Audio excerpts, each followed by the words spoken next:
Hi, everyone.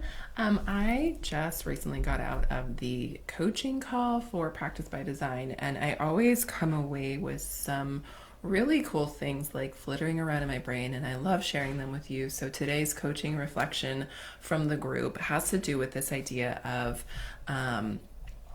that fear of like, is this possible? Making space for the next thing, making database decisions, and bridge plans. And these all kind of have like a link to each other. So I think often when we are, working our way into private practice, whether we're working our way in slowly or we're kind of making the leap all at once, there's this fear of like, is this possible? Is this possible for me? Can I do this? And even when maybe we've had some proof that it is possible, like we've gotten some clients and we've been able to like get inquiries and we have people paying us and we're doing the thing, we can still kind of sit with this like, but is it actually possible to do this like full time? Is it possible for me? And so that makes me think of like a few things. One, like when you say, is this possible? It's like, well, what part of this are you saying is this possible? Generally, that is, can I make enough money without overworking, right? Can I make enough money consistently? And this is where I like to come into like database decisions and database decisions. And what I mean by that is like, what's enough? What is your base income? What do you need at a base level to make this work?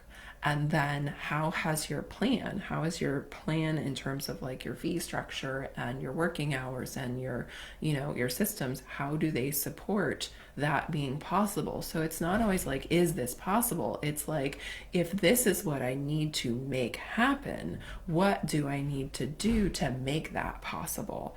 It's a subtle shift, but instead of saying, is this possible, you're saying, what do I need to do in order to make this possible? This outcome that I want, this particular income that I want, the number of clients that I want to see. What do I need to do to make it possible?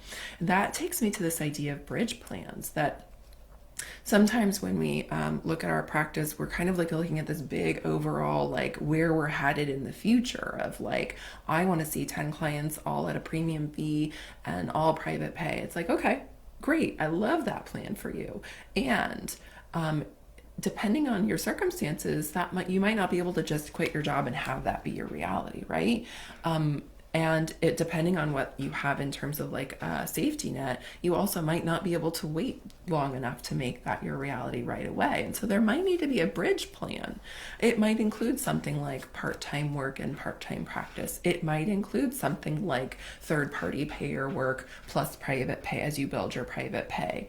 And it's very personal. And this is where I want to say like the plan needs to be personalized to your circumstances. But it's okay to have a bridge plan, to have something as an in between, something as a backup plan, something as the thing that's going to give you the safety net to take away some of that sting of the risk so that you can come in more confidently and say, well, I know what I'm going to do. I know what I'm going to do to make sure that I have a base level of income that's going to sustain me if things get rough or if this takes longer than I want it to. This is where I think that third-party payers, like the ones where you can contract them, actually fill a really beautiful gap in our market. And I want to be clear that they are big tech, they are large companies, but they have to be in order to be able to do what they do.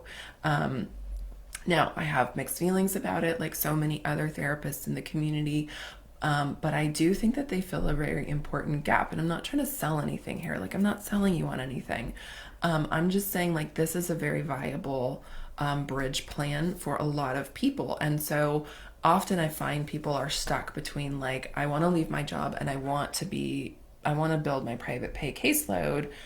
I don't want to contract with insurance, but I also can't just wait for private pay to like happen because I'm a sole provider or I'm a sole income or I'm the primary provider. And so we talk about this idea of phases and bridge plans of like, what's the right bridge plan for you?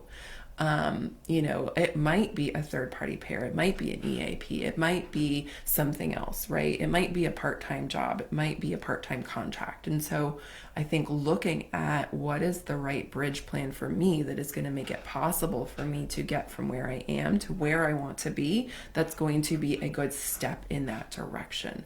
And so I think when we think about this idea is what will it take to make this possible based on the information about my circumstances in my practice and my financial needs, then I can start making database decisions about what choices I need to make right now in my practice versus what choices I'm going to make later in my practice, and how am I going to use the choices that I make today to create the outcome that I want later.